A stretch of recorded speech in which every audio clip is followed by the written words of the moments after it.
Okay, good evening YouTube. Welcome back to this next episode of FPL Family with me, Lee, and this is Sam. And Sam, we've gone most of this season, or quite a long way through this season, without too much VAR controversy. But it was back with a bang this weekend. Soft penalty after soft penalty, which led to a lot of players and a lot of teams talking about, whinging about the top four or the big clubs getting the rub of the green when it comes to some of these decisions. A lot of soft penalties this weekend. What was going on with that? Was there even football this weekend? I didn't notice. Oh, Spurs crying off. Yeah, well, we hope, and fingers crossed, I've seen on Twitter, it feels like Conte's gotten back on the training ground. I've seen some reports to suggest Not that... in the building, though. The No, building's still closed. Okay. They drove themselves in. Yeah. They trained outside. Yeah. They drove themselves out. Right, okay. So there have been some Spurs first teamers training today. So hopefully... And are the players that had COVID, are they back? Or No. I guess they're still isolating, right? I think until Saturday. Might be Yeah. Friday. So obviously those players will miss Leicester if Leicester's on. But according to Rodgers today, hasn't heard anything from Spurs or the Premier League. So we must assume that that game will go ahead. Yeah, well, I think that's got to be one of our talking points this evening, guys. Is a lot of, we are in, I'm afraid to say it, another wave of COVID here in the UK. We've got the Omicron variant coming in. Spurs already affected, and we're starting to see other clubs. I think Manchester United, some reports Villa of some Omicron cases there. Maybe Villa, some COVID cases. Listen, we're speculating a little bit based on what we've seen on Twitter, so keep your eyes on the official news, obviously on Sky Sports and all those other official channels. Don't just listen to us when it comes to the COVID cases. But it feels like we're about to come into a pretty difficult to navigate FPL section of the season, doesn't it? I mean, we've got... this part of the season is always difficult uncertainty, anyway. yeah. Yeah, I mean, we got rotation anyway because of the fixtures and everything else. Throw into that the possibility that you lose a player for 10 days. Yeah. And I think with Omicron, I think I'm right in saying if you're a close contact, you have to isolate anyway, don't you? I think Until so. you prove a negative I think test. so. Every day, I think you have to do negative tests instead. So, difficult one. And I think we just have to see how the land lies. I mean, you can't do anything about it. You just have to kind of hope that we get news prior to game week deadlines. And of course, game week deadline on Tuesday this week. So yeah, think absolutely. fast. Absolutely. So take a breath because we are going to go again on Tuesday, guys. We've got another FPL deadline in, what is that? Less than 48 hours from now, right? Yeah. Monday, Tuesday, what is it? 6:30, I guess, on Tuesday. We'll have to have a look at that. Look that up maybe as we're doing it. Just as you're doing that, Sam, welcome to the live stream. Thank you, everybody, for joining us. We've got the usual stuff. We'll go through some of the games. We'll talk about the top FPL talking points. We'll look at both of our teams as well. And we'll take a look at what we might be doing for next week. And whenever I say next week, I mean next game week, because the Tuesday deadline is... 6 o'clock. 6 o'clock, 6 p.m. UK time, GMT, next Tuesday. Because what games have we got next Tuesday night? 7:30 Brentford and Manchester United, 7:45 Norwich and Aston Villa, 8 o'clock City and Leeds. Right, so there we go. Only less than 48 hours to go until the next deadline, guys. So get on it. There's our man. There he is. Conor Gallagher. What a performance from Conor Gallagher today. Absolutely sensational. If you had his 15-pointer, I think it's 15-pointer, in your FPL team this week, that is probably the difference between a very good game week and a good game week or a red or a green arrow. I think he's done his owners the world of good after actually a few weeks' worth of dross, actually. Not really pulling up any trees recently, nor of Crystal Palace, really. But actually Conor pulling out the 15-pointer today and a pretty good performance from Palace. I think he had a lot of sellers this week, though. Did he? I think there was a lot of Gallagher to Bowens that went on this week, which you feels could like understand. It. You could because, understand it. Bowens Yes. had been in good form, and Gallagher and Palace had to kind of let it slip a little bit over the last few weeks. So if he did that this week, gosh, that's going to be painful. Yeah, Gallagher third overall for BPS in the game week with 51. I noticed, Sam, only one player had more shots on goal than Mo Salah this game week. Conor Gallagher with the 7. Salah had 6. And actually, when you look at some of the stats on the Fantasy Football Scout members area, Gallagher showing up a lot, coming up in the stats. So listen, was this a one-off performance for Conor Gallagher? Or are we going to see now, given the fixtures for Palace look pretty good over the next few, starting with Southampton at home on Tuesday, Wednesday, is this the time actually to get on a Conor Gallagher? Or are we chasing his 15-pointer? Have we already missed the boat? Would love to know in the comments, guys, what you think about the man there on my left-hand side, my right-hand side, I should say, Conor Gallagher. What a performance from him today. Or are we chasing points going for him in game week 17. Sam, before we get to talk about the top FPL talking points and our teams, we've got to say hello to a few people. So let's get into the chat and say hello. So Adam is in. How are we doing, Adam? He says, hi guys, keep or sell Gundogan. What are we saying? Difficult one now, isn't it? Back injury, I believe. A little bit of a back injury, a bit of a, not only a back injury, but a bit of a vague description of a back injury from Pep as well. And we've seen before, I'm no bending no back injury expert. This is well documented, and I've said that before many times on these streams. But back injuries can be very, are they a week? Is it a little back injury? Is it a month? Is it longer? It's difficult to really say, isn't it? Doesn't have to risk him either. No, not necessarily. KB's back. Sort of feels like Gundogan might be a bit of a sell, Adam. He might be a bit of a sell. I don't know. I use your judgment, but for me, he feels like a bit of a sell, I'm afraid.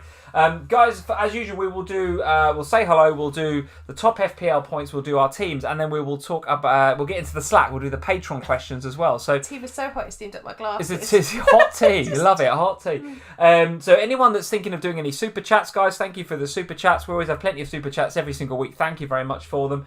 Let's leave until the end, till the Q&A. When we get to the Q&A section, that's the time to get your super chats in. That's the time when we'll have a look at the Slack questions from the patrons, and we'll do a bit of a general Q&A around the game week. Speaking of patrons, Martin Tracy Schwartz is in. How are we doing, Martin? Very nice to see you. Franklin Anthony said he kept the faith with Conor Gallagher and it paid off. That is pretty much the sum up, isn't it? You've had to put up with a lot of dross from Conor. But if you kept the faith, fair play. You deserve his 15 points. Very, very good indeed. Andrew Yee, how are you? He says 72 minus 4 this week. Very good, Andrew. Very good. Small green arrow. Second week in a row, got exactly the safety score. 297k now. Just ahead of you, Lee. Yeah, it's 297 just ahead of me. Little smidgen there, Andrew. I'm right behind you, mate. I'm right behind you. Damien Naidu is in. How are you doing, Damien? Nice to see you. Matthew Wilkinson, 90. Took a -8, Sam, but got 90. A big green arrow. Well chuffed with that. Well done, Matthew. Very, very good score indeed. Grizzly is in. Just says the word Gallagher with a lot of high-fiving, clapping emojis. A lot of happy Gallagher fans out there, no doubt about it. Who else have we got in here? Eddie Casey. How are we doing, Eddie? Very nice to see you. James is in. Liron Baird is here. And who else have we got? We've got Aaron is in, and Daniel Banks. A whole host of you guys are in this evening. So thank you very much for joining us here on FPL Family. If you're not subscribed to the channel yet, I'd love you to subscribe. We're on about 22,500, I think. So it's going up, creeping up over the course of the season. We'd love you to go and hit the big red button if you're not a subscriber already. Really helps us out with all the YouTube algorithms and making sure that we pop up on the front page and find new audience members, etc. And of course, leaving us a like as well. There's loads of you in the stream already, so if you leave us a like, that would be much, much appreciated. Right, Sam, should we get on with the game? Should we have a look at the top FPL topics from the game week? Okay, let's have a look. Let's have a look. Let's have a look at the scores. So here are the scores on the doors. Where would you like to start here? I'd like to start at Spurs. We cannot start at Spurs, Sam. That was the only one where we cannot start. Oh. We cannot start, I'm afraid, because... It feels really sad. I feel quite sad about this. Well, yeah. I've had not much you can do about it, I'm afraid. It is what it is. We've had 2 game weeks this season where... Yeah. No Lily Whites. Well, it is what it is, I'm afraid, as they say. Let's Spurs start. Christmas jumper on and everything. Yeah, just actually, some comments in the live chat for the Christmas jumpers. I'm all Christmassy at the minute. I'm feeling very festive. Very festive. I think after last Christmas... Not really having we didn't really have much of a Christmas, did we, last year?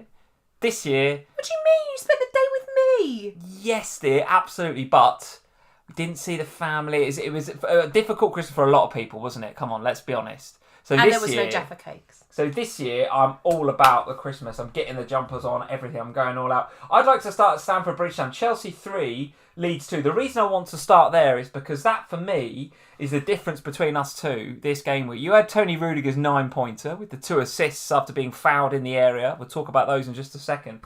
And I want to talk in particular about Rudiger's general ability and general desire to get involved with the attack, because he's doing it a lot, frankly. When I watch those highlights, watched a bit of that game. He's adventurous. He's bombing forward like you wouldn't believe. He's absolutely ridiculous. Yeah. So your Rudiger 9 versus my Alonso and James, 4 in total, because Reece James with a 0-pointer. Reece James now with 1 FPL point over his last 4 weeks. 1 but FPL point. He does that, Reece James. He's so up and down. He does. Like, he goes for weeks where he's like 15, 12, 11. Yeah. Like, amazing. And then all of a sudden... 1, 2, 2, 0, 20. 1, 2, 2, 1, 15. Yeah. It can happen like that, can't it, with Reece James? And I think the thing for me with And I appreciate that I sound like a broken record, but it's why I hate the double up. Because games like this happen, and Chelsea have, and I sound like a broken record, but since Chilwell's injury, they haven't looked the same, and I do think Alonso destabilises that defence. They don't defend as well when they've got Alonso there. That means the clean sheets are less likely, and I take everything that everybody says on board about how, well, if you're going Alonso and you're going Reece James, you're not just going with them because of their ability to return a clean sheet, and I totally get that. But that is part and parcel of owning a defender. You do want those 4 points, and when they go, that's 8 points that have gone. And yes, they have the potential to get attacking returns, but they won't always get those. So you want the bread and butter to be there. Now, with Antonio Rudiger, I feel like, yes, he's a safe pick in terms of minutes and starts and all of that. But also, he does have some ability to get attacking returns, and we've seen that over the last few weeks. And is he picking up the Kante role, by the way? I feel like when Kante's there, Kante he can travel with the ball, and he's fairly... I don't know, he kind of tries to penetrate through that kind of middle of the park and work through that transition. Yeah. But when he's not there, someone's got to do it. And I sometimes wonder whether Rudiger picks the ball up and just says, right, I'm the one that's going to be that penetration through the middle. If I'm not going to go wide, if I'm not going to give it to Marcus Alonso or Reece James, I'm going to go myself and try and create that space and drive into those holes that are being left. Yeah. In between the defence and the midfield, and he's doing it really, really well. I mean, I think it absolutely could be that. I also think in part that a lot of the time the opposition, they worry so much about where are Reece James and where are Alonso, because those are the players that you expect to go bombing, that sometimes they just stand off Rudiger a little bit. They give him the freedom and the flexibility because they're a bit more concerned about the other guys. And, look, Rudiger, he's not one of these wing-backs that we all love. But hell, he's turning over enough points for me to be really happy with him. And I wouldn't sell him for either Alonso or Reece James. Definitely not right now. I can't help but feel, and again, I'm going to sound like your broken record, I still think it's a Kante thing. And even more, would I say even more so? As much so, Kovacic. Actually, Kante and Kovacic. Without those two in there, I don't think the clean sheets are as assured. And we saw that against Leeds, right? Leeds struggling for goals themselves. Pops up with a couple here, and actually, for my money, deserves something from the game. Talk me through the penalties, because in particular the Chelsea penalties. The first one, here's my take on it. The first one is a penalty, but it's a stupid challenge from Raphinha. Yeah. I don't know what he's doing there, Raphinha. He does not need to go to ground. He does not need to foul him, but he does, and it is a penalty. The second one, where I can't remember who kicked through the back of him, but the kick through the back of Rudiger, and he goes, that's not a penalty for me. It's not a penalty. I'd love to know what you guys think. What was your take on the softness or otherwise of those penalties? I mean, there was a lot of dubious penalties this weekend. Yeah, there was, wasn't there? Wasn't there just? I mean, I suppose on paper, you've kicked through the back of a player goes down, it's a penalty. Yeah, but it is soft. But if the ref gives it, do you know what I mean? It's one of those, isn't it? The VAR is not going to overturn decisions like that because it's not a clear and obvious error by the ref. The one I thought might get overturned was the Man City one, actually, but we'll get to that later.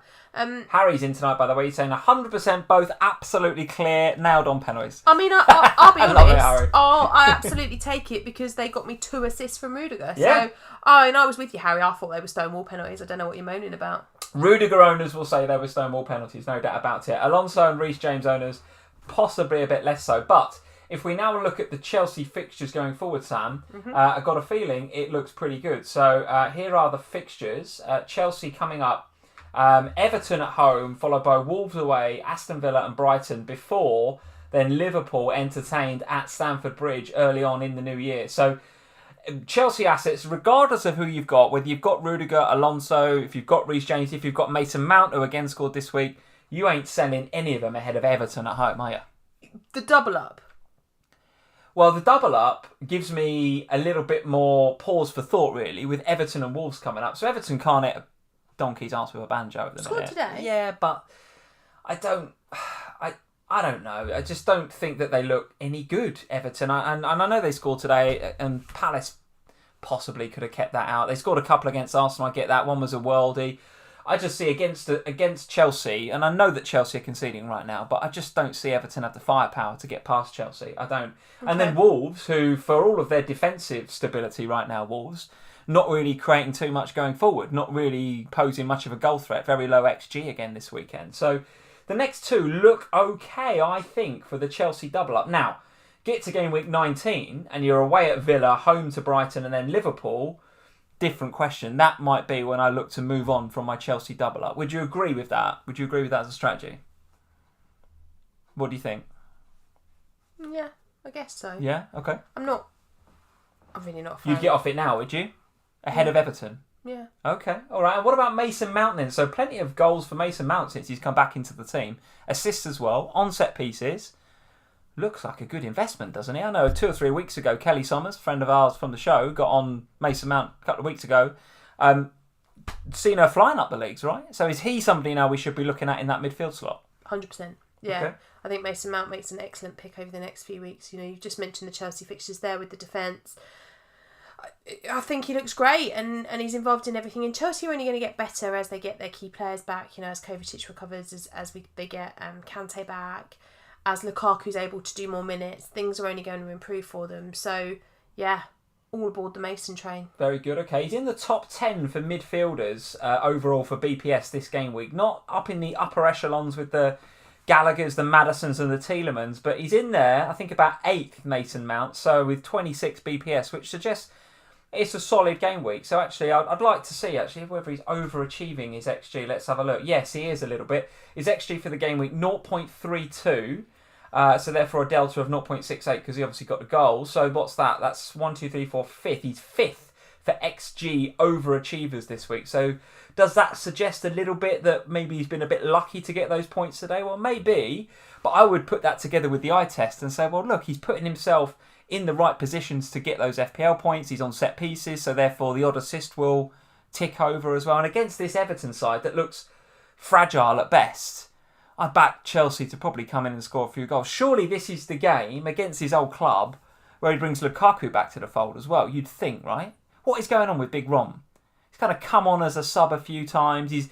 There's easing back in and there's easing back in, isn't there? He really is. Though, does he? Doesn't quite look at it yet. Yeah, I wonder whether he just wants a bit more time with him on the training ground, potentially. Yeah, he doesn't look 100% back yet. Not match fit, no. Yeah. But you only get that with minutes, don't you? I mean... But he's giving him minutes. Yeah. And I think, you know, if you're not 100% ready, then you're not 100% ready. So maybe it is just a case of, particularly with, you know, you see a lot of managers rush players back and then they get Bamford is a prime example, right? Comes on, gets immediately injured again. Wouldn't want that to happen with Lukaku again. So potentially there is that. Let's ease him back in because Chelsea, like everybody, have got a really busy festive period. So, you know, is it better to get half an hour, 40 minutes, 45 minutes out of him and have him for the whole period, or get 90 minutes out of him and lose him again? Okay, so that's Chelsea covered. Leeds, for their part, I thought they were pretty good actually after seeing not a lot of goal threat from them over the last few weeks. Any Raphinha owners that hold or held Raphinha, well done. You've picked up a couple of jammy penalties. Well, weren't you jammy? Yeah. Where was Raphinha on your pitch? First sub. Yeah. That's why you have a bench, Sam. Yeah, but when that happens... That's why you have a bench in FPL. Yeah. My point is that whenever I have points on my bench, you go, oh, so Jammy's going to come off the bench. Yeah. They never do. You can call me Jammy if you like. You spent all that time moaning and complaining, and then you sat there when the Arsenal game was on going, oh, but Smith Rowe comes on for 1 point and I don't get my Raphinha points. Why have you got to talk like that? Because that's what you sounded like. Right, okay. I must admit, I did give a little mini fist bump when Arsenal made the 3 subs. Yeah. And it wasn't Smith Rowe. Jammy. I did give a little fist bump. You were lucky. Lucky Bonfield. Let's talk about Cristiano then, a player that I bought in a couple of weeks ago, as did you. Talk me through Manchester United's performance at Carrow Road. I only bought him in this week. Oh, did you? Okay. Well, it wasn't mega slick. It wasn't, you know, United at their best by any stretch of the imagination, but got the job done. Another potentially dubious penalty that we need to talk about. No, this one was a penalty. Was it? Yeah. Was it?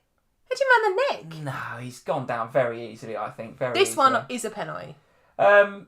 In my opinion. Maybe. Yeah, maybe. I don't know. It's you. I've seen them given, I've seen them not. But anyway, Manchester United getting the job done. And in case you've been living under a rock for the last few weeks, you'll know that the Manchester United fixtures just go from good to even better. It's Brentford, Brighton, Newcastle, Burnley and Wolves up next over the next 5. And even after that, still pretty good for a number of weeks. So if you're not a Cristiano Ronaldo owner, is now the time. Should we be bringing him in? Well, what do you think? I think we have to wait a minute, don't we now? Because we're hearing these reports of some COVID cases at Manchester United. For sure. We don't know who they are. We don't know what impact that will have. We don't know how many of them there are. We don't really know if there's any truth in it yet. I don't think we've had any official confirmation on any of these things. So, yes, I think now is the moment to invest in Manchester United. Yes, I think Cristiano could be the one to do. Yes, I also thought De Gea had a good game in that game. Darlow Very good. as well. Double-digit haul for De Gea owners. Very nice if you got him. He was, for those of you that aren't following us on Patron and therefore didn't get an insight into my OHANA and my mad blind panics on Friday afternoon, I was trying to decide on keeper transfer this week, and it was Ramsdale, De Gea and Fabianski were my 3 possible options to go for. All of them all did pretty well. Actually did really well, so I wouldn't have really mattered. You'll see later on when we go through our teams which one I did. But I think, there's potential there to go with the Manchester United defence. We seem to be seeing Darlow regularly, and obviously Wan-Bissaka picked up an injury, didn't he, in the Champions League as well. So hopefully that means more minutes for Darlow too. So if you're looking for... You thinking of bringing him in? Well, Darlow? I'm not, simply because... I want to wait until Tuesday, and I never make transfers on deadline day, but at the moment it's so chaotic that I'm going to wait. Okay, so COVID aside, because that can't be our answer for every question. So assuming he's not a COVID case, is he a player to bring in? Well, yes, but you asked if I was planning to bring him in, and my answer is, well, no, because in order to make I would have to take... I have to free up some money because I've invested all of my bank budget. Why was that so hard to say? I've invested all of my bank budget at the moment in my team now. I have nothing in the bank. So in order to go up from Williams to him, which is what I would want to do, I have to take some money out of elsewhere, would mean 2 transfers, therefore would mean rolling through game week 17 and into doing it for game week 18. But I do think there's scope to do that, yes. Okay, all right, very good. So 3rd overall for amongst forwards for BPS this week, Cristiano Ronaldo. I wasn't that impressed with him though, were you? No, I wouldn't say it was an incredible Manchester United or an incredible Ronaldo performance. No, I mean, got the penalty, but I thought he was just all right in that game. But that's part of the reason you have him, because United are going to get penalties, aren't they? They're going to get penalties. The way that they're pressing a bit harder now, the way they're winning the ball back in those areas, and they're not just letting teams come onto them and then making a cock-up in defence and conceding goals, you're going to get Rashford and Sancho more on the ball. You're going to get more time in and around the opposition's penalty area. Right. So he's going to get more penalties. I think, to be fair, if you captained him over Salah this week, I would say fair play, because that deserved possibly a bit more than the reward that you got. You got a goal and 3 bonus points, so no one's really complaining if they've captained Ronaldo. But it took balls of steel it takes balls of steel any week to go outside of Mo Salah, in my opinion. And again, Salah returning for Liverpool and for all of his captainers. So if you went Ronaldo, maybe a bit disappointed that he didn't get a bit more. But then Salah could have had more in that Liverpool game, couldn't he, as well? Yeah, I mean, I think watching those 2 games, it's Salah that surprised me that he didn't get more than Ronaldo. I didn't think Ronaldo had that great a game. Okay, all right, very good. Okay, so that's Manchester United. Dallo very much on my radar. Can't talk too much about Burnley versus West Ham. We didn't watch the game because it wasn't on TV here in the UK. But a game that was Leicester 4, Newcastle 0. Newcastle I'd like to talk about Leicester a little bit. But I also want to talk about whether we should be targeting Newcastle now with our captaincy, because Newcastle, I mean, Eddie Howe, if he didn't realise what sort of job he's got on his hands now, then he definitely does after today, surely. And their fixtures, Newcastle, they come up on Sky Sports as we were watching the game. It's just tragic next, right? So it's away at Anfield, then it's Man City, then it's United, Everton and Southampton. I mean, actually, the Everton and Southampton games might not be too bad, but those other 3, Liverpool, City and Man United are the next 3, no way are you investing in Newcastle. But actually, could you be... I mean, you target Newcastle. You target them, right? It's Salah for captaincy next week, I would have thought. Yes. I would have thought. And then maybe it's a Man City or a Manchester United player after that. I don't know. What do you think? They're woeful. Really bad honestly, today. Really bad. And I've said a few times over the last few weeks that I've watched Leicester and really not been very impressed. I've thought that Leicester have been... I don't know. They've been a bit sloppy. They've been a bit unsure about their formation, about what team is right. There's been a lot of changes happening. Well, I thought that they made them look... I thought Newcastle today made Leicester look absolutely fantastic. Yeah. We'll give a shout out to Maddison, though. I thought Maddison was very, very good today. I just found a couple of stats on him a second ago. Yeah, 4th overall for amongst midfielders for BPS. And there was also another stat here in the Fantasy Football Scout members area that I'm sure I saw. No, I've lost it. But actually, you can reel out whichever stat you want about Maddison. For me, he passed the eye test massively. He did. But Maddison's very up and down type of player, isn't he? Performs well, and we've seen that over the last few weeks he's been performing. But he is a purple patch player, and I don't think there's anything wrong with investing in him, by the way, but I thought Newcastle made Leicester look really good today. As much as I thought Leicester played well, and please don't think I'm suggesting that Leicester weren't good today, because they were, but I could have played well against that Newcastle side today. Right. I thought Newcastle just looked like... I mean, you looked at those fixtures a minute ago. I can't see where they're getting any points between now and the new year. Yeah, well, Leicester's not much better. They're just above them with Spurs and Everton next before a trip to the Etihad and then Liverpool before Norwich in 21. I don't think Spurs and Everton is too bad. Certainly. Whoa. Well, it's not, is it? I mean, we've got half our team have got COVID. So. Well, you've got the COVID issues at Spurs. You've got the kind of momentum that Conte was trying to build has kind of been broken a little bit. I'm actually not sure whether this rest, if you want to call it that, is good for Spurs or not. I personally don't think it is, because I think you had some good momentum there. And it's forced rest. It's the wrong kind of rest. It's not training rest. It's not training rest. Yeah, totally right. So I wonder whether Leicester, on the back of that 4-0 at Newcastle, they've got the momentum, haven't they, coming into that Spurs game all of a sudden, if it goes ahead. Fingers crossed it goes ahead. Then they play Everton, who we've mentioned already, all over the shop, before Man City and Liverpool. So if you're looking for a short-term... And it is a bit of a punt, Maddison, but he has now got 3 double-digit hauls in his last 4 games. I don't mind him for the next 2, but it's a bit of a transfer waiting to happen ahead of Man City, Liverpool, isn't it? I think. I'm not looking to invest, but he did play very well today. I'd agree with you on that. All right, very good. Let's move on. Let's go back to the games which are here. Let's talk about any other games that were on Saturday. Let's talk about the Man City midfield, because that is a hot topic in FPL right now as to which one Another thing you were very upset about. Well, it's not a penalty, is it? It's not a penalty. It's not that you're upset about. It was the fact that it was Bernardo that got the assist. That made me doubly upset, Sam. But as you know, football first and FPL second. And football first, I thought Wolves were absolutely in this game. And there's 2 things that really upset me. One was the Jimenez red card. Okay, he absolutely should not have reacted the way he reacted for the second yellow card. That was stupid. No doubt about it. And if you're a Jimenez owner, what are you going to do with him now? You're looking to sell? I guess you probably are. But the first one it's not a yellow. It's not a yellow. The ref got that wrong, right? 5 minutes before that, he and Rodri had a bit of a coming together.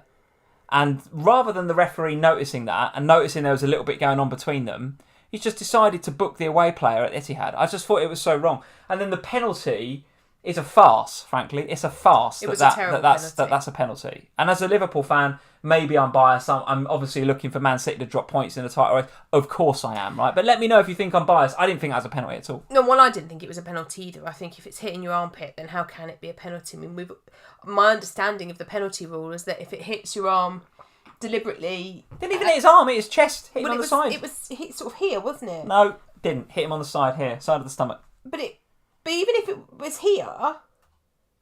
then it's still within the sleeve, and I thought that was okay because it counts as the shoulder. I mean, the reality is, before that, there was a penalty he didn't give where Max Kilman basically does. Oh, that is a penalty. And that's what doesn't make sense to me, is that Max Kilman literally uses his whole body to lean his arm onto the ball and it goes out. And that's not a penalty, but this one where Bernardo hits it onto... Martinho, and it just sort of smacks into him, and he doesn't move his arm. Nothing. I didn't think it was a penalty, but we'll 100% take the silver assist for it, of course. I don't know. I thought Wolves were actually... What did you make of Bernardo's overall performance in that game? I thought, again, he was pulling the strings, a good performance. Didn't really threaten an FPL haul at any stage. No, but equally, I think part of that was because Wolves played really well. I was impressed by Wolves in this game. Defensively, they're good. They're Wolves. solid. They're all right. Since I sold Semedo, their defence has been really good. So I think they would consider themselves really unlucky, and I know Lars was very upset at the end of the game about the result because Wolves had opportunities in this game and they were probably unlucky not to take something from it. Would they have got something out of it with Jimenez on the pitch and 11 men? I think they would have. Maybe. I mean, the Jimenez thing is just it's a real shame because I take on board what you're saying about, the first one not being a yellow card, but also Jimenez is an experienced Premier League player. You've just been booked like 48 seconds before. Don't be an idiot. Like, that's just stupid. You're going to get booked for that. So, and then I don't know, it was weird, wasn't it? Because what happened at the end of that is that Jimenez had been doing a fantastic job of holding the ball up and getting it under control, taking the pressure off the defence. And when Jimenez went off, Traoré couldn't do it. That he just could not. He doesn't hold the ball up, no. Nor does Hwang, actually. No. So and that's where the problems really started for Wolves, because at that point, the system that they'd been playing that was working started to fail. Yeah, Jimenez just can, for all of his strengths, one of his strengths is he can just put his foot on the ball for a minute, take the pressure off the back line, and it just was wave after wave from City in that second half. They probably deserved the point. You're right, the penalty was not a penalty in my opinion, but the Max Kilman was when he leaned in. That was. So maybe it's evened itself out. João Cancelo now not available for game week 17. What a monster. Got his 5th yellow card, so now he's suspended for game week 17. I think we'll be back for 18 though, only a 1-match suspension. It's the 1-match ban, so he missed Leeds, which is really annoying. So that for me that means a benching, right? I'm not looking to sell Cancelo for any stretch of the imagination. And one of the reasons I'm not looking to sell him was, again, he pops up in the overall BPS for game week 16. They're missing though, by the way. They will, and he will affect their system, no doubt about it. He comes in 6th overall for BPS for the game week. And here's a stat that I reel out every single week in terms of touches in the opponent's half. João Cancelo, again, it feels like this is the same every single week. Touches in the opponent's half. João Cancelo, miles ahead of anybody else on about, I can't read the exact numbers, but it's about 160 here on this graph. And second, actually, is Zinchenko from Man City on about 120, 130. But the point I'm making is that actually that second, third, fourth and fifth on this Fantasy Football Scout members area graphic, that's always different. But João Cancelo is always top for touches in the opponent's half. It's unreal. And he's a defender. And actually, he's top for passing as well in the game week. So he and Zinchenko, again, interestingly, if you're a member for Fantasy Football Scout, you can go to the members area, have a look at all of these graphics that I'm referring to. If you're not a member, there's a discount on at the moment. Is there a discount on at the moment? Get 20%. Okay. Is all the links in the description below, all that sort of stuff? Okay, check that out, guys. Top 5 players for passing this game week, Sam. Cancelo, Zinchenko, Laporte, Rodri and Ruben Dias. So that tells you everything you need to know about City's domination of the ball in that game. And to be fair to Wolves, defensively looked all right, but from an XG perspective, real bad. One of the lowest XGs I've seen in any game from any team so far this season, even before Jimenez was being sent off, right? Don't think you could sell Hwang this week, though, now. Well, let's have a look at the Wolves fixtures. Now Jimenez is suspended, Hwang's going to start, so... Well, the Wolves fixtures going forward, Sam, are not that great. They go away to Brighton next. But Brighton don't have a lot of their key players. Dunk's obviously out till January. Yeah, true enough. They've got some injuries there. We don't know how many of those will be back. So if I was a Hwang owner, I'm not, I sold him a few weeks back, but if I was still holding Hwang, I'm not sure I would sell him now because he's going to play because Jimenez is suspended. And that game against Brighton, I think, the Brighton defence, they will be weakened by the Dunk injury. So... The problem you've got with Hwang is he's probably competing in that price bracket with Josh King and Emmanuel Dennis. I'm not saying to buy him, but if you had him, I don't think you'd sell him for this week. Yeah, now. Maybe. It's a nice-ish fixture, and he's going to play. So I think you'd hold him this week, maybe with a view to selling the week after when Jimenez is back. Fine. All right, fine. So Man City, talk to me about this kind of midfield conundrum then. So Sterling gets the goal, Bernardo gets a flaky assist. Kevin De Bruyne is coming into play now. Foden... featured in this game as far as I'm aware. There's options now, isn't there, for Pep? And the roulette just got that bit harder. Except if you're a Gundogan owner, I think that probably is a sell, unfortunately, because despite the fact a few weeks ago he was one of the key players, bursting into the box and threatening to do what Gundogan did for us last season, which when he was an FPL god, quite frankly, he's now got this kind of niggly back injury, and my concern is that his game time is reduced now, or at least managed over the next few weeks. It's got to be, isn't it? I think so. Yeah. And particularly with, like you say, there's a lot of other players that are suddenly back. So there is an ability maybe for Pep to do that rotation stuff a little bit more around him. And I think, there are certain players in there that are proving themselves to be in really good form at the moment. Bernardo Silva is one of them. Raheem Sterling is another one, actually. Phil Foden's obviously coming back. Came back well a couple of weeks ago, then got re-injured, and then came back again.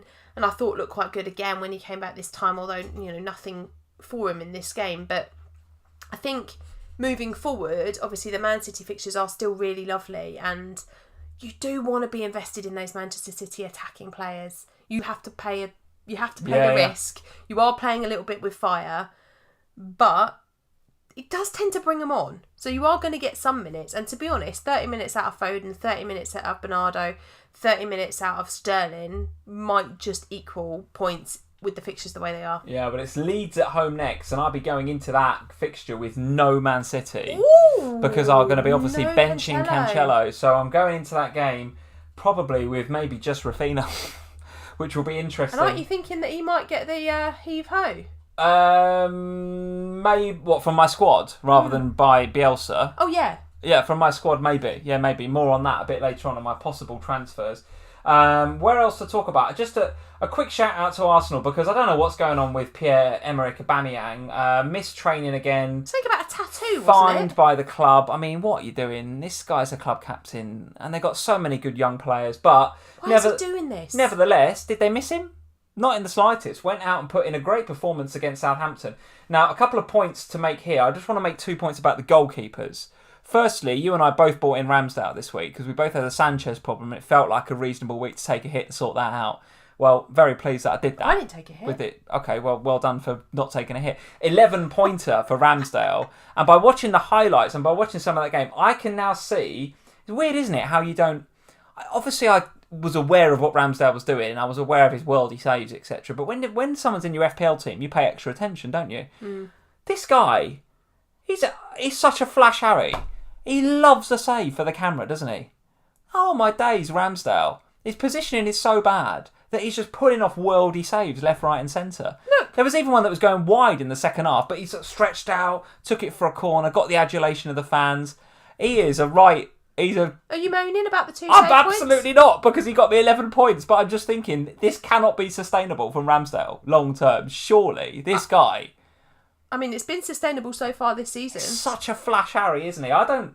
Actually, and I've said this before on here, I don't 100% rate him as a goalkeeper. I honestly don't. I think his positioning is poor, and because of that, he pulls off worldy saves. This is quite harsh. It's not. It's not. When you're used to watching Alisson week in, week out, you see what quality is all about. Ramsdale is not a high-quality goalkeeper, but can he make a save? And that's all we're worried about in FPL, quite frankly. And Arsenal got half-decent defence. So you've got saves, you've got low XG chances where he's going to make saves that Arsenal are restricting the opposition to, and you've got half a chance of a clean sheet because Arsenal are decent in defence. So therefore, he's a good FPL asset. Well, this is Don't rate him as a keeper, but I'll get him an FPL. Oh, wow. This is part of the reason. That was a bit savage, that was. It's not savage, it's my opinion. Poor old Ramsdale. What's he done to you? This is part of the reason I went with Ramsdale, however, is not because of my views on him and his actual goalkeeping ability. Personally, Aaron, I think you're quite good. Is that I looked at David De Gea and I looked at Fabianski, who were my other two options, and I thought, which defence do I trust the most? But also, which goalkeeper is going to be allowed to make the most saves? Because let's be frank, with goalkeepers it's about clean sheets, but with the three of them I thought there's a lot of potential for clean sheets across all three of them in the next few weeks if you look at it long term. And I thought actually that Arsenal defence is quite likely to do what Spurs do, give away shots, but give them away from angles where Ramsdale can make a save, and those save points, they give him save points, and they also therefore equal bonus points if he keeps the clean sheets, and so that all felt very, very nice, which is why I went Ramsdale. And I can see why he gets 9, 10, 11 points every week. Yeah. I can suddenly see that now. I should have seen it weeks ago and got him in, but now I can see it. He's just save after save when he just doesn't need to make it. But it's not really about...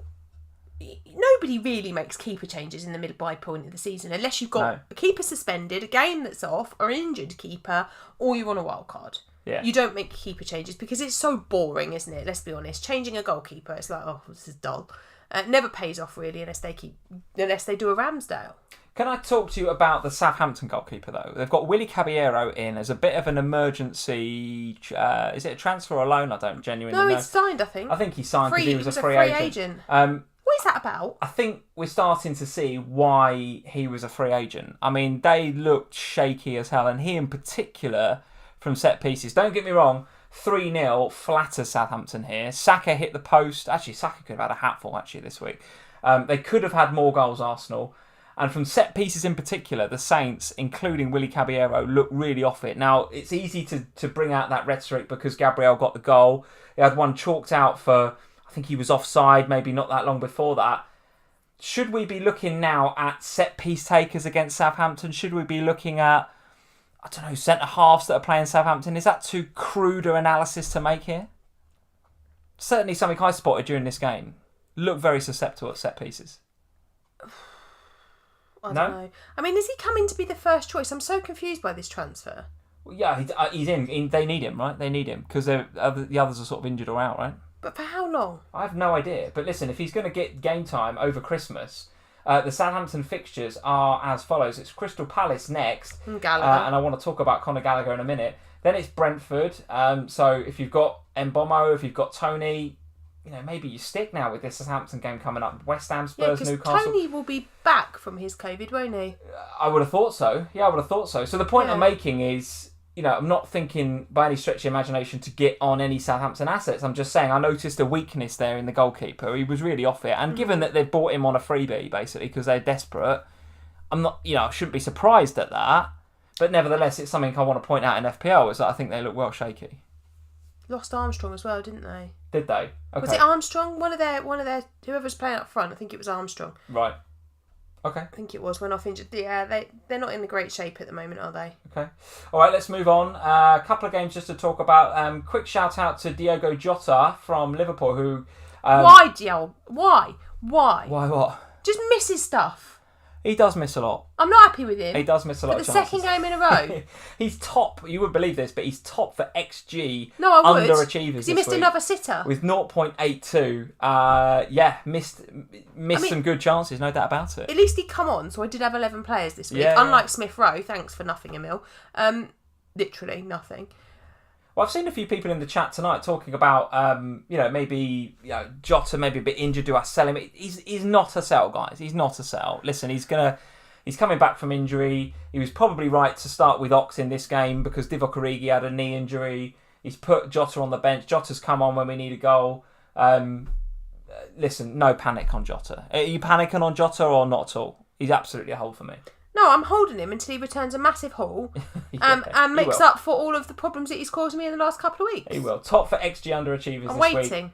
And you've got Newcastle next. You're not going to sell him ahead of Newcastle. And it's Newcastle next, yeah. And he only played a few minutes. So it's going to be about 10-0. 0.82 XG in literally the sort of 20 minutes that he played is quite incredible, I think. So Jota's a hold, and you absolutely keep him, I would suggest. Anything else to discuss, Sam, from here? Let's talk about the Spurs game.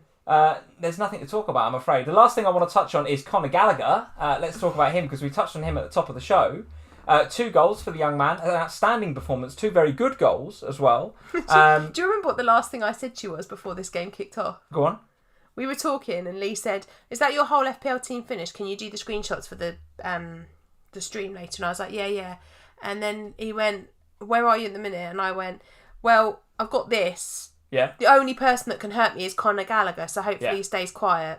Yeah. No, he was fantastic. He didn't. The one thing I will say is that we talked about Jota being top for XG underachiever, so maybe should have got more points than he had because he missed some good chances. Gallagher top for XG overachievers. So he's the opposite. He got more points than perhaps his underlying statistics suggest. With an XG of 0.6 and therefore a delta of 1.4 because he got the 2 goals.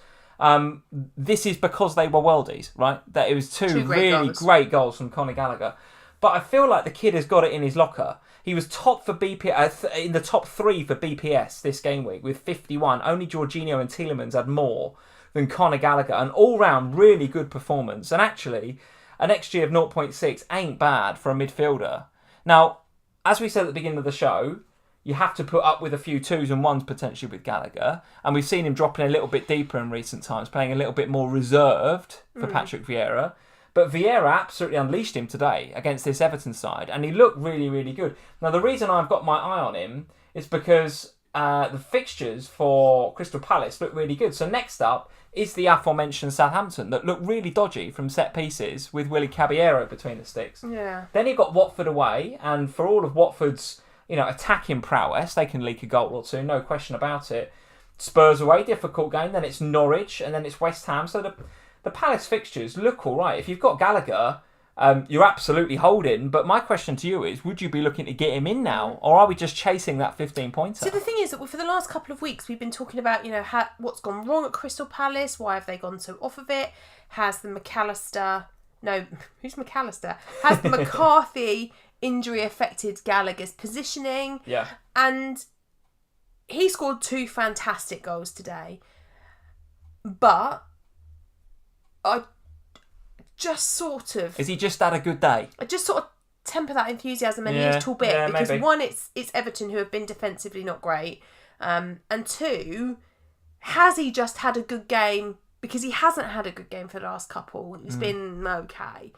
Has he just had a good game today? So I'm not in a hurry to do anything for game week 17. God, these game weeks. Is it 17? Yeah, it's going thick and fast. I'm not in a hurry necessarily to do it before Tuesday, but I will be watching the midweek fixture carefully to see where he's playing again. Are we starting to see him in this more attacking position again? Or was it just that he had a brilliant game in this week? Yeah, well, FPL Reaction is in the chat, and he's saying Raphinha to Gallagher. That is a transfer that I am absolutely considering, FPL Reaction. I am considering that. Let's have a look at our team, Sam, before we do some Patron questions. So how did your team get on this week? 73 points, which is a nice green arrow. Given that, I remember before this game week kicked off, you were talking about, I might not get a full team out, my bench looks very weak. So to get 73 points and a green arrow up to 118k, pretty good. You got my rank wrong. Got to be happy with that, haven't you? Have I got it wrong? 110k, thank you. 110k. Okay, very good. Well, let me change that then. Look, change it live. I can change it live at the live risk. in play. At the risk of completely wrecking the technology. There we go. 110k. Happy with that? Very happy, thank you. Good. To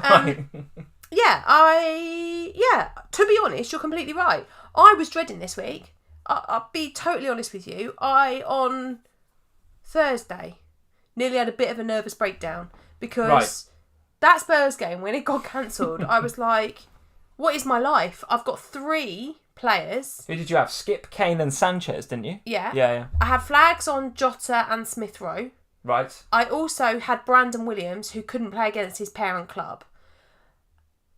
And I just thought, this is hell. I am literally... A lot of FPL managers are in the same position, right? I'm in the mud. That Brighton Spurs game off is a nightmare. Yeah. I'm in the mud and I don't really know how to get out of it. And so... Not sure that's going to get any better, by the way, the next few weeks. That's the challenge. We're going to have games off, aren't we? Well, yeah. And we're going to have players getting rotated. There's going to be suspensions. I can't say it for sure, but it feels that way. But even if there's not games off, there's going to be players who catch COVID and get isolated for 10 days. And you won't know about it before the deadline. It'll just happen. So you're going to need your benches. And this week, my bench... I mean, they're all right usually, but this week they failed because normally the ones that would be playing were either parent club ineligible or had COVID. So it was all a bit of a nightmare. So I decided early on that I was going to go Ronaldo to Kane. That obviously was a good decision. Yeah. And then I decided, after a lot of soul searching, to go Sanchez to Ramsdale. Because at one point I did think I'll just go keeperless and I'll upgrade in the middle instead. But I decided to go with Ramsdale, and that also was a good decision. Enough. To be fair, you were quite split between him and De Gea, so either way that would have gone pretty well. It would have gone fine. And Fabianski was on the list as well, so any of the 3 would have been Why did you go Ramsdale over De Gea in the end? Potential for save points and additional points. Yeah, I just thought that there's more chance that Arsenal give away low XG shots and therefore he gets save points, and that's kind of what we've seen. I think, but I was in the same position as you, choosing between those 2, and I think in the end I went Ramsdale because... I am considering Dalot, and if Dalot looks to be nailed in that team, which it looks like he is, then I'm not sure I'd want a Man United double up. No, but I would absolutely have Dalot in there. Yes. Yeah. And I nearly took a -4 because I thought, well, I haven't really got a bench. Had Livramento on my bench. Wasn't really that keen on playing him this week. Yeah. But thought if I could just get something from Jota or Smith Rowe, I'm okay. And actually we did. We got Jota on, so it was fine. And then the Smith Rowe went off for I think if you've got Jota or Smith Rowe, I think you're in a pretty good position now for next game week.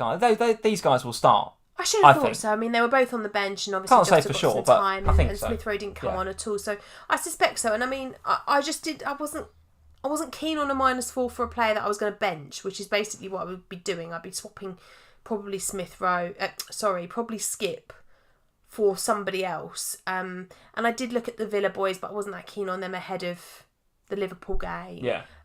So yeah, I'm I'm going to wait now. Okay. This week. All right. Early thoughts on transfers, though? Anything that you really desperately need to fix in that team? I wouldn't say so. I mean, I don't think there's anything major in there. Obviously, I've got Cancelo who's got to be benched this week because he's now suspended.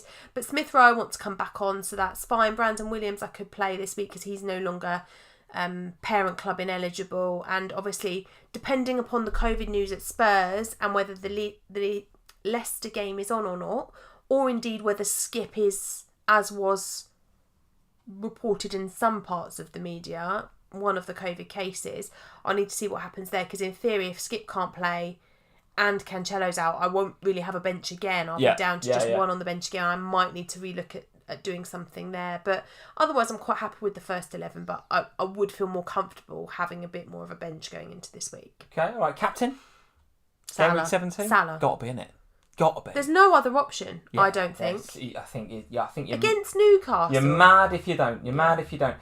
Green arrow for me as well this week. 75 -4, so a net of 71. My transfers this week were obviously I had Ramsdale in as well. I think you'll probably be higher than that now. You know. Say again. I think you'd be higher than that now. What, the 350? Yeah, could be. Yeah. Maybe I checked the ranks a bit too early. I think you went early, yeah. Yeah, maybe I did. But Ramsdale coming in for Sanchez. My total points 996. Overall rank 350, although you're about to tell me it might be a bit higher, which would be good. Rank change of 10%. So, okay. Yeah, it was okay. So, it's my Chelsea boys that let me down. As I mentioned earlier on in the stream, that's the key difference between us two, really, this week, is that Rudiger's got you the 9-pointer and James Alonso have got me a combined 4. Reece James, a real letdown over the last 3 or 4 weeks. Really was hoping for more from this guy. But listen, with Everton up next, I'm not about to sell either of those guys, I don't think. In actual fact, I'm considering supplementing them with Mason Mount. That is possibly my transfer for this week. And the guy that would have to make way, and reluctantly, it would be Raphinha. And I say reluctantly because I said that this time last week. I said Raphinha out is probably the transfer that I was going to do for game week 16. And in the end, the Spurs and Brighton call-off made me think, okay, well, Raphinha can just wait a week. He's going to play, so I'll deal with that next week, and I'll bring in Ramsdale. And actually got a bit lucky there, because Raphinha's popped up with the 7-pointer and come off my bench, so I'm pretty happy with that. Jam. It is jam, yeah, no doubt about it, but I'll take it. I don't get much of that. So is now the time to get rid of Raphinha. I still don't feel that great about Leeds, despite the fact I feel okay about Raphinha. Because actually, if I look amongst midfielders for BPS, he's not up there. Raphinha. He was okay in that game, but I wouldn't say he was amazing. He got the penalty, but he's probably their third choice penalty taker after Bamford and possibly Click as well, I would say. But they're not available. They're not available, but Bamford will be back reasonably soon, we think. I don't know. He got re-injured again in the celebration. Well, listen, maybe Raphinha stays. I don't know, but right now, Mount's a better pick at the moment. Raphinha to either Mount or to Gallagher. That's the transfer that I think I would like to make. You've got the money to take Raphinha up then? Raphinha to Mount I could do with the money I've got in the bank, but it would have to be tonight, because according to Fix and to Statistics, the two price change prediction websites, Mount is due a price rise tonight. So if I was going to do it and I waited till tomorrow, I'd be 0.1 out of doing it. So I'd have to do it tonight if I was going to do it tonight. But that's not the end of the world, because the game week does start on Tuesday, so it's not like you're going that early. Yeah, but as you rightly said, you want to wait as long as possible because of COVID and all sorts. There's already loads on Twitter in the last 24 hours about could be a little bit of COVID here, a little bit of COVID there. Yeah. I would ideally love to wait. I'd love to wait, but if I wanted Mount, it would have to be tonight. Obviously, with Gallagher, I can afford to wait, can't I? Even if Gallagher goes up in price tonight or tomorrow, I can afford to wait, and because I can go down from Raphinha to Gallagher. It does feel reluctant because Raphinha with a 7-pointer feels like a weird week to take him out, but that's how I'm feeling about it. Yeah. Elsewhere in the team, it looks okay. My front two is fine. Ronaldo's going to stay, obviously. I bought him in for the longer term now until the new year. Salah and Jota, no problem there whatsoever. My back four, it's the Chelsea boys, really. If I was going to go elsewhere outside of Raphinha, it would be James or Alonso. I'd have to have a look at one of those two. But right now, with Everton at home up next, I'm kind of willing to just give those two another go. Alonso, I mean... If he blanks again, though... Well, it's a tough one, Alonso, at the minute. It's a tough one, because he was really rash for that penalty, for the Raphinha penalty. I think it was on Raphinha. I think Raphinha won it and then took it. It's rash from Alonso. It's a poor tackle. And I do wonder whether Tuchel... It's not like they haven't got options there, right? He can put Reece there and play Azpilicueta on the other side. He can play other players in that position. They've not been defensively very good at all since he's been playing. I sort of wonder whether he might just be binned, because he's really not that good, Alonso. He's really not that good a defender. I don't know. Listen, I've got to keep him really for Everton at home. As FPL reaction, you seem to be reading my transfers tonight. The other move that I might make is if I was going to get rid of Alonso, it might be to Matty Cash, actually. To Matty Cash. Because I looked at some of the Aston Villa fixtures coming up. They look pretty good. Stevie G's got them pretty well drilled. Yep. Okay, Liverpool could have scored more goals at Anfield over the weekend, but they didn't. And actually, Matty Cash had a pretty good game. And I've noticed for touches in the opposition penalty box, he's been right up there, not just among Villa, but among defenders overall in the game. I think he's been in the top 3 for the last 3 game weeks. Cash rather than Matty Target? Cash. Yeah, Matty Cash. Because for that statistic, actually, for exactly that one, he's the one that's actually getting touches in the opponent's box. So he's the one that's getting in the danger area. So, yeah, Alonso to Cash, I agree with you, FPL reaction. That is one that I might look at too. So there we go. That's my team. Salah captain. Not going to change that. It'll be Mo. It's Newcastle. It will be Mo. You don't captain Salah against Newcastle. You have to, don't you? You have to. I mean, you literally can't watch. You can't. You just have to switch off the TV. Yeah. You have to switch off your phone. Yeah. And you have to basically pretend that football doesn't exist. Yeah, forget it. If you need a very big sofa if you're going against Mo captain against Newcastle. Let's have a look at some of our questions from the Slack. A quick plug for the Patron before we get there, though. Patron.com/FPLFamily. If you want to go support us over on Patreon, we've got 3 different tiers that you can get involved in. At every one of those tiers, you get access to the Slack community where you can come and ask questions that we will answer live here on the live stream every Sunday night at 8:30. We're about to do that for this game week. You also get access to a bonus podcast that we do in preview for the upcoming game week. We release that on a Friday normally. It's called OHANA. That's our bonus podcast that we do every single week exclusively to our Patreon supporters. There's also competitions that you can get involved in at the $5 tier. And there's Zoom calls if you want one-to-ones with Sam and I to talk about your teams at the $10 tier as well. So loads to get involved with over at patreon.com/FPLFamily. And if you want to go and check us out, the links are in the description below. But as I say, Sam, every single patron will get access to our Slack community. And as usual, the Slackers, as we call them. What they've been asking. They've been asking some good questions. So let's get into the Slack and start looking at some of these questions. We're going to probably not have time to do all of them, but I want to have a look at some of them. There's more and more every week. It's great. Yeah, thank you for the questions, guys. Much appreciated. But Danny McDonald, thank you, Danny, for the question. Are you tempted by Foden, Sam, at 5.7% owned? He's had his rest. He's a decent amount of rest days between fixtures now from a Man City fixture congestion perspective. What are we saying about Foden at 5.7? Yeah? I like him. I wrote an article today for for Brighton, and they have a section on captains in there, and I wrote about Foden in there if you were looking at differentials, because I do think he'll start with Gundogan potentially out for this midweek. I think Foden will start if he goes back in that false number 9 position, which is where I bought him originally when he was playing there. He is absolutely a fantastic FPL option if he's in those positions. I don't think it weakens the others, and I think the Man City, if you're a brave FPL manager, the midfield double up could be on there with Bernardo and Foden. Okay. You have to feel brave. You have to be a little bit brave to do it because of the pet roulette. But I do think it could be on over the next couple of weeks because those two are performing really well. If you're on Gundogan right now and you're inclined to sell because the niggly back injury, maybe De Bruyne is coming back, which one would you go to? Would it be Bernardo, Foden, Grealish maybe? No, it would be Grealish. Not Grealish? He'd be the definite no for me. Okay. Third for XG underachievers, Grealish so far this game week, or this game week. So maybe a bit unlucky not to get some FPL points this week. No? Maybe. I mean, I just think, why would you not go Bernardo or Foden? Bernardo or Foden for you? Either or of them two. Bernardo just over Foden, but it is just. All right, very good. Karan Suresh, thank you, Karan, for the question. Everyone talking about United defenders as replacements for Chelsea defenders. So I think we might have answered this. Are Aston Villa, especially their wing-backs, worth considering with Norwich, Burnley, Brentford and Leeds being 4 of their next 5? Well, yes, Karen, I'm absolutely looking at Matty Cash. He's the one that I would go for the reasons I just mentioned, right? He's getting all the right areas. He's having attempts on goal. I feel like, I wouldn't say there's an explosion imminent there, but I would say that the clean sheets look pretty good as well, given what Stevie's doing there. Yeah.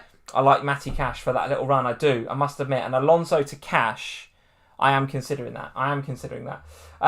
Who's the best mid-range forward, Sam, in the 7 to 8 million range? We've got Antonio, we've got Ollie Watkins, we've got Callum Wilson, we've got Danny Ings. There's a few there that Rajesh, thank you Rajesh for the question. Who are you going with? Are you sticking with Antonio? Is probably a good question for you. Yes, for you, right? I am. Okay. I am. I'm Arsenal away up next for the Hammers. That's not an easy game. No, but then after that, looks alright after that. Fixtures are lovely. So I'm in the mud with Antonio. You've held Antonio for this long. I can't sell him now. I've got to stick with him. Yeah. I'm in there. I'm just going to torture myself a bit more by keeping him, but... So is the answer to Rajesh's question, he's saying Antonio? No, I'm not. Oh, okay. I don't think he's I think Ollie Watkins is the best pick of all of those. Right, okay. I would 100% go Ollie Watkins had I not dug myself into an Antonio-shaped hole that I just can't get out of ahead of these fixtures, but I would go Watkins over him. Very good. All right, Alex Young, thanks Alex, is saying 5+ goals for Salah against Newcastle. What are we saying? Yeah, 10-0 for me, 5 for Salah, 4 for Jota, 1 for Trent. Serious question. Trent gets all the other Serious assists. Question. Triple captain Salah against Newcastle? Oh, I mean... Worthy of consideration. It is worthy of consideration. I probably won't, but it's worthy of consideration. It is worthy of thought. Do you reckon there's any chance he benches him? Who, Mo? No. Doesn't need him to beat this Newcastle side. I don't think he'll bench him. He hasn't had a rest yet. The problem is, not the problem, that we've got the rests, the Carabao Cup, right? He's not going to play him in the Carabao Cup, which I think is coming up. I know that he played in the Champions League, but that was 70 minutes and he bought him off. He's just such a naturally fit, brilliant player. He's in such good momentum and rhythm right now. I don't think so. All right. The fact you've asked that question will probably put a lot of people off the triple cap. It puts me off, the triple cap. That's why I asked it. The question I would maybe ask then, okay, so if I can ask the Salah triple cap and you are slightly concerned about the Salah benching, I'm not in any way concerned about the Jota benching in midweek. I think you start. Nailed on. Is Jota a better captain than Salah then? If you've got this in your head about Salah being potentially benched, is Jota a better captain? No, because the reality is if he benches Salah, then he ain't bringing him on because you'll be 8-0 up. Yeah. If he benches Salah this week, he isn't coming on. Oh. So therefore he's captainable. But would I want my triple captain's armband to end up on somebody else? Because the reality of the situation is, the way things are at the moment, you cannot captain Salah and vice-captain Trent or vice-captain Jota.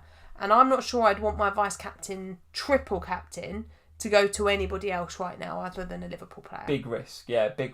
Here's a question from Gavin Doyle. Thanks, Gavin, for the question. What to do with Jamie Vardy now? He would likely start in midweek, but will Leicester's game actually against Spurs go ahead due to the COVID outbreak at Tottenham?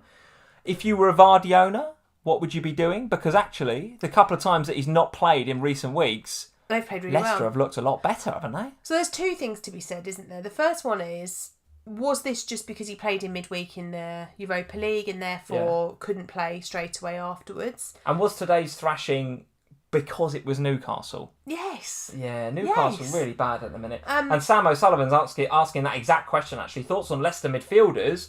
We're talking about Vardy, but he's thinking Barnes, Maddison, Tielemans. Worth a look? Or just a flash in the pan because it was Newcastle? I mean, I actually think that the game will be on Thursday. I think the fact that Antonio Conte has decided to take his players back to training even without the first team facilities being open suggests to me that they are preparing for a game. Very good.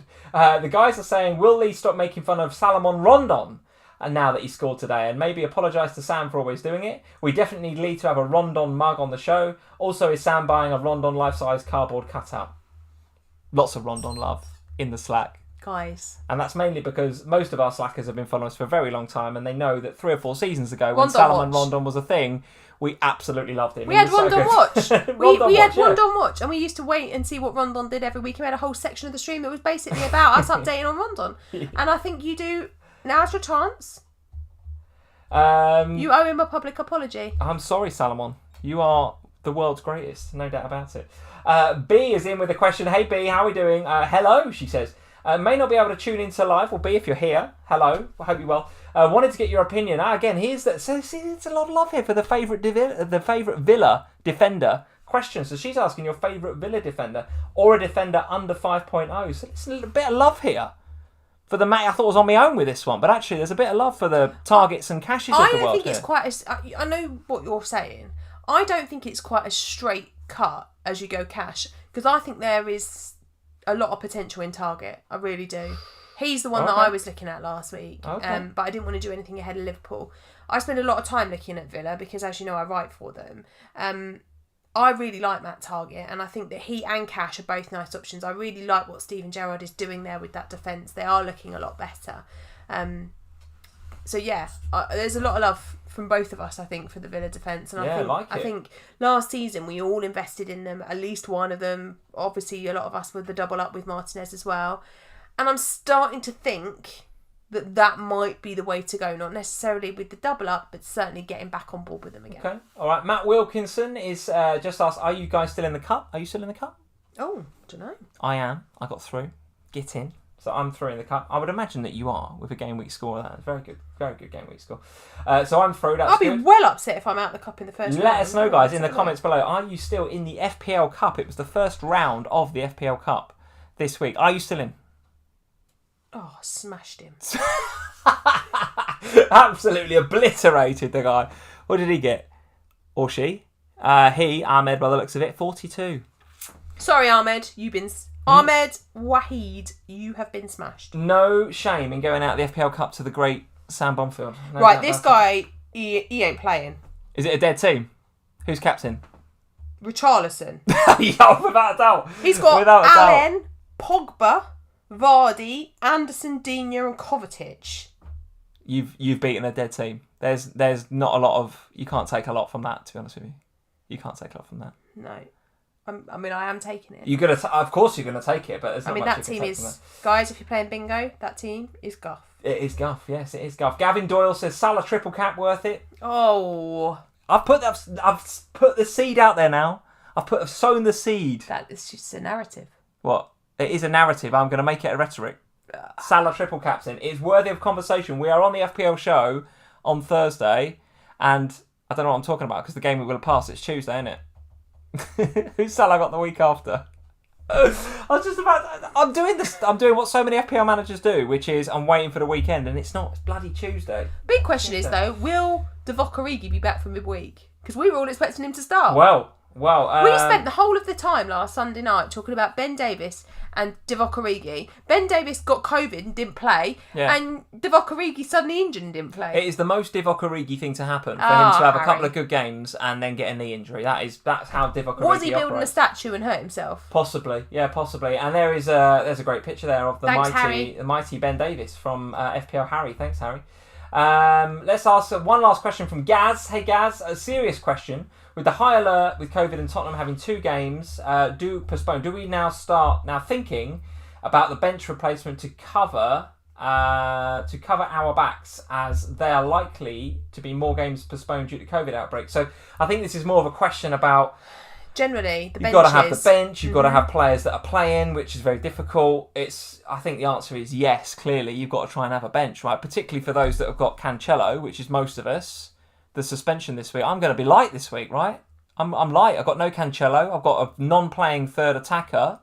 Well, you're in the position that I was this week. It's going to be a struggle. Yeah, it's going to be a struggle. You end up, if you lose 2 on your bench, you're down to 1. It's a struggle because you are going to be lucky if you get through a game week where everyone plays. We saw it this weekend. We had Vardy rotated. We've had obviously a game be called off. We saw Smith Rowe not get on at all.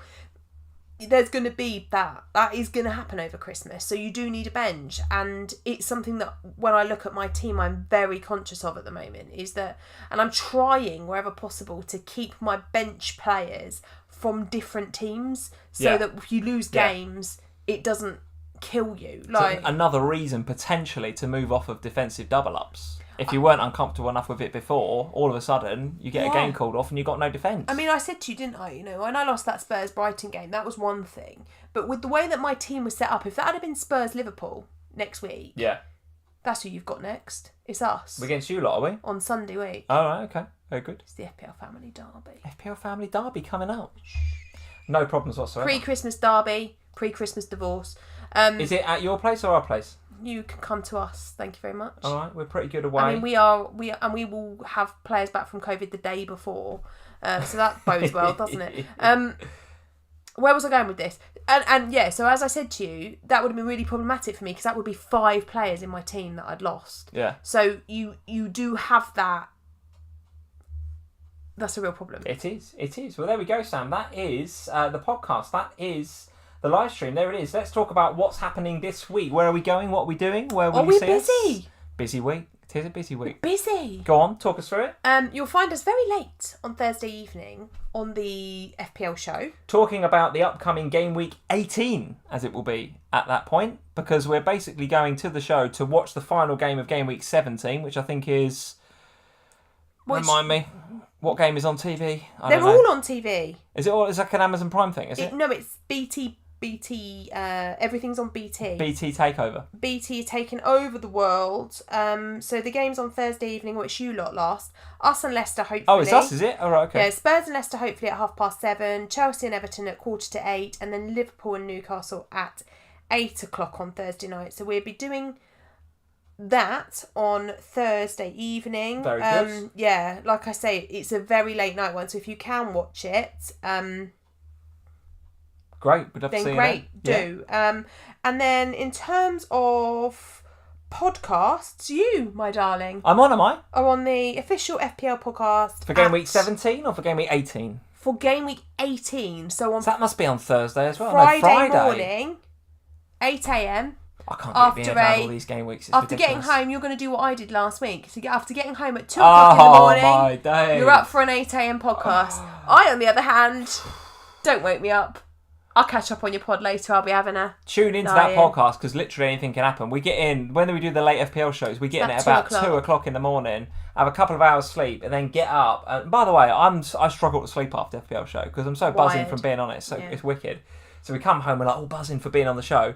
So you get in at 2, don't get to sleep till about 3:30, and you're up at whatever ridiculous time Kelly Summers wants to do the FPL podcast, which is normally about 7:30. So it was 7:45 on... When did I do it last week? Friday morning? So early. 7:45 in the morning. I was like, Kelly, what am I doing here at 7:45 in the morning? So anything could happen on the Game Week 18 volume of the FPL podcast. So look out for that one on Thursday, and look out for us on the FPL show, guys. And also, for those of you that enjoy my Q&As with Az... I love the Q&As with us. I'm putting it out there. I think that's probably... You're always in the chat, you. I like being in the chat. I would say it's probably my second favourite video on Scout. What the hell do you like more? I knew you were going to say that. Oh, I bet I know. It's going to be Sonaldo. You love him. I love FPL Sonaldo. What a legend. And he was on. So I really... My favourite video, don't take this the wrong way, but I love Ted. Ted Talks FPL on the Fantasy Football Scout YouTube channel. You love Ted Talks FPL more than me. I love his videos more than you do. His video this week with FPL Sonaldo was well good. Those guys, if you've not checked out Sonaldo, if you've not checked out Ted, or indeed if you haven't checked out Sam and Az with the weekly Q&A. This. I love you and Az on the Q&A. I love it, don't get me wrong. I'm never answering one of your questions ever again. You have to super chat, goddammit. So, yeah. So, regardless of Lee's opinion on things, to be fair, TED Talks videos on a Monday are brilliant. Yeah, they are brilliant. He's on every Monday. Az and I are on usually on a Friday, but obviously with the midweek deadline, we'll be on twice this week with Q&A. So we will be on Tuesday, I think at 11:30, but Az will confirm. I think it's 11:30 on Tuesday, and then we'll be back again for another Q&A at 11:30 on Friday. All right, okay. So head over to the Fantasy Football Scout YouTube channel. You can do that. As soon as you've finished in here, you can type in FF Scout into the YouTube search engine. That channel will pop up. Hit the subscribe button over there as well. And of course, if you're not subscribed to our channel, hit the little red subscribe button before you go. Leave us a like. Hope you enjoyed the stream. Take a breath because we'll be going again on Tuesday, thick and fast. The fixtures are coming for another round. Game week 17 this time. And then we'll be back next Sunday, 8:30 in our usual time slot to look back at everything that happened in game week 18 and looking ahead to 19, the FPL Family Derby, Liverpool versus Spurs. Guys, thanks for joining us and we'll see you soon. Cheers. Bye, guys.